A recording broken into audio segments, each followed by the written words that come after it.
Mabilis na inalmahan ni Sarangani Representative Steve Solon ang aligasyon na siya ang Solon o kongresista na naispatang nanonood umano ng online sabong sa mismong pagbubukas ng 20th Congress. Paalala ni Solon, basahing maigi ang balita para hindi ma-fake news. Ang mga detalye sa report ni Milky Regunan.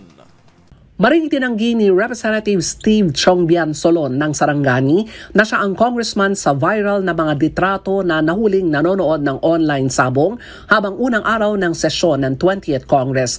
Pinuna ni Solon ang ilang headlines sa mga PubMat o publication materials sa social media tungkol sa issue, dalang caption ay Solon na ispatang nanonood ng isabong.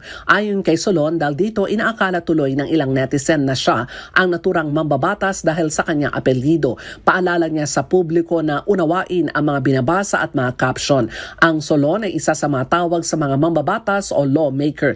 Gate ni Solon, hindi siya nagsusugal at hindi rin siya pabor sa online gambling.